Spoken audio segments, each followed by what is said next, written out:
السلام عليكم ورحمة الله وبركاته. كم جرتن كبجمتودا فجالتمتوني هردفتوني أورمو تاج توتوريال. الحمد لله هن نجاكوت نجاني كي هنجال الله هنك بجارا بك جرت مرة سنجاو. دعوتك كي فيديو الرقم كذا تحال واتساب بك سنجوت مانجوت تأفان أورمو رد يفتني أفان أورمو تفايدة مودن ده سن برسيس. أكو مسألة ما قارت شورا واتساب بين كوني جوت مانجوت تأفان أورمو رجرا شورا. إسني سال واتساب بك سن guut maanguututti afaan oromoo irra deeffattanii afaanuma keenyaan afaanuma oromootiin waatsaapbii fayyadamuu dandeessan isin barsiisa.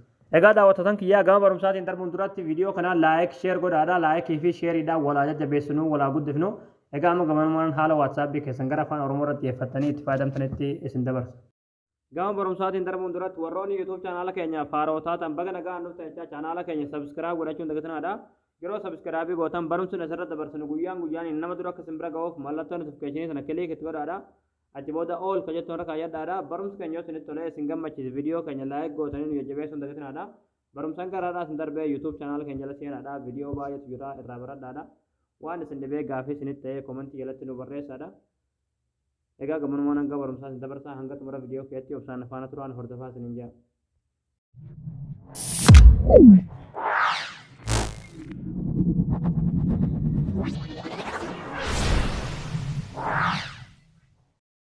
Hayyee daawwattoota kiyyaa guutumaan guututti waatsaapbii keessan gara afaan oromoo irra deeffattanii afaan oromootiin fayyadamuudhaaf bilbila keessan mataadhaan gadanii buttanii siitingii bilbila keessan irra galtanii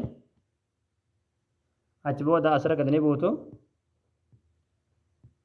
buutu asirratti jeneraal management ka jedhu kilikni gootu achi booda laangoojii kilikni gootu achi booda add language ka jedhu kilikni gootu achi booda tuqaa sadeen sana kilikni gootu achi booda all languages ka jedhu kilikni gootu achi booda as keessa oromoo hojuu barbaadan jechuudha. Oromoo hojuu barbaadanii hanga qubee oo bira geessan gadi deemtan jechuudha. Ifama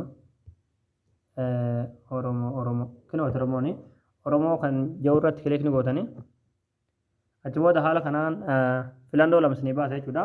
Oromoo Keeniyaatii fi Oromoo Itoophiyaa isinii baasa. Amma isin Oromoo Itoophiyaa filatan jechuudha. Itoophiyaa ka jiru keessanii achi booda difoltii gootan jechuudha. Achi booda amma akkuma argaa jirtan afaan oromoo irra deeffannee jirra jechuudha. Amma as keessaa baatanii waatsaapbii keessan irra seentan jechuudha. Haala kanaan waatsaappiin keessan guutumaan guututti afaan oromoo irratti deebihee jira jechuudha. Isin galee haala kanaan waatsaapbii keessan afaan oromoo irratti deeffattanii fayyadamuu dandeessan jechuudha. Isin galee siitingiin isaa keessa isaadhaa guutumaan guututti jechuudha.